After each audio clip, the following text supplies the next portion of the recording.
Oke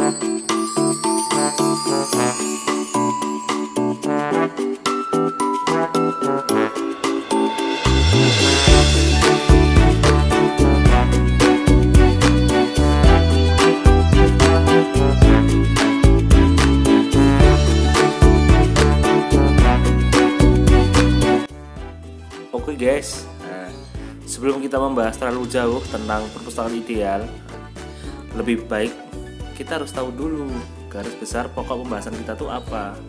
Nah, yang pertama itu adalah tentang dasar rujukan perpustakaan ideal. Perpustakaan ideal ini merujuk pada Undang-Undang Republik Indonesia Nomor 43 Tahun 2007 tentang perpustakaan. Nah, terus baru yang kedua adalah kriteria perpustakaan ideal.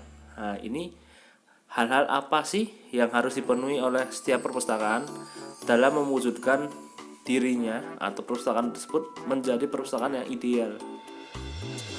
Yuk kita kenalan dengan pematerinya. Ada saya, Debbie Firliananda, ada Wahidin Fitrianto, ada Sylvia Dwi Rianti, dan ada Hidayatun Markamah. Dasar rujukan perpustakaan ideal menurut Undang-Undang Republik Indonesia Nomor 43 Tahun 2007 tentang perpustakaan.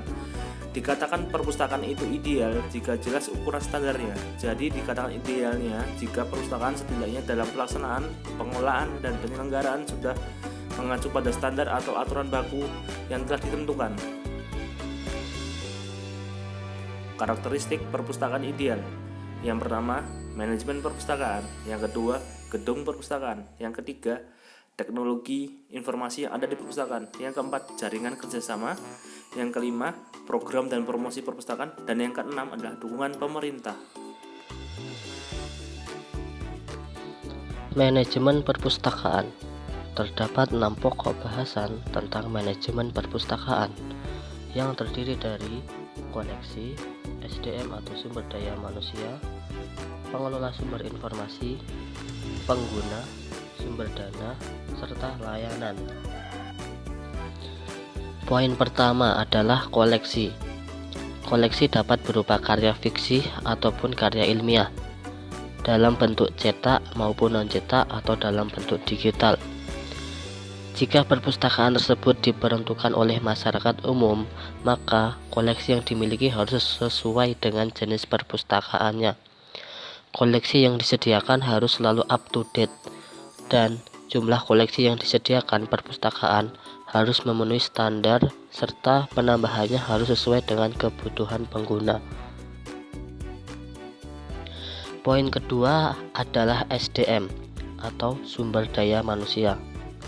Untuk mewujudkan perpustakaan yang ideal, tentunya harus memiliki pustakawan yang berkompeten, mempunyai keterampilan dalam pengelolaan dan pelayanan, berpengetahuan luas, serta yang paling penting memiliki sikap yang ramah dan juga cekatan.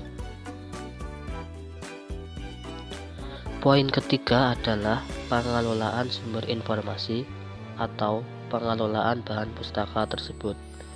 Semua bahan pustaka atau koleksi yang ada harus diklasifikasikan terlebih dahulu, diberi tajuk subjek, dideskripsikan dengan menggunakan pedoman nasional maupun internasional yang sudah ada. Tujuannya adalah supaya mempermudah temu kembali informasi, serta mempermudah pemustaka atau pustakawan dalam mencari bahan pustaka tersebut.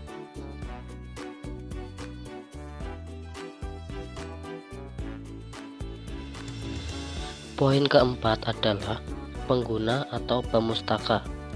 Perpustakaan disebut ideal apabila karyawan atau pustakawannya dapat memberikan pelayanan yang baik kepada pemustaka, serta dapat membantu kebutuhan pengguna dalam mencari informasi. Kelima adalah sumber dana. Asal dana atau dari mana dana tersebut berasal harus jelas. Apakah dari anggaran atau sumbangan. Harus terdapat laporan mengenai kebutuhan koleksi, penambahan koleksi, dan berapa banyak koleksi yang akan dipreservasi. Hal ini bertujuan supaya tidak ada dana yang disalahgunakan. Keenam adalah layanan.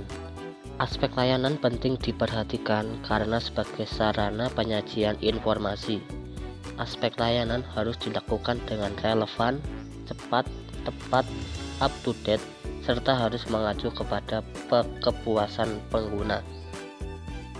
Kedua, mengenai gedung. Guna merealisasikan perpustakaan yang ideal, sudah selayaknya image negatif masyarakat diubah dan dibangun bahwa perpustakaan merupakan tempat untuk mendapatkan informasi yang aktual, yang menempati gedung representatif dan dilengkapi fasilitas-fasilitas yang memuaskan pengguna. Gedung perpustakaan yang ideal meliputi fasilitas memadai, bersih dan nyaman, lokasi strategis, perpustakaan sekolah luas minimal sesuai standar nasional perpustakaan. Karakteristik yang ketiga yaitu teknologi. Teknologi di perpustakaan ada berbagai macam, yaitu contohnya jurnal online dengan fasilitas internet, katalog online, media audiovisual, dan sebagainya. Teknologi informasi yang memberikan kemudahan pengguna dengan cepat, tepat, dan up to date akan mendukung layanan perpustakaan. Yang keempat yaitu jaringan kerjasama.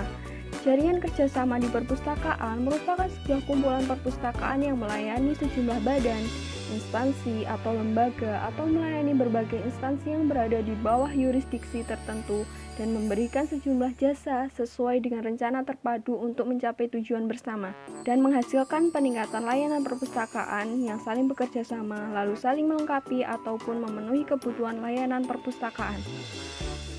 Program dan promosi perpustakaan.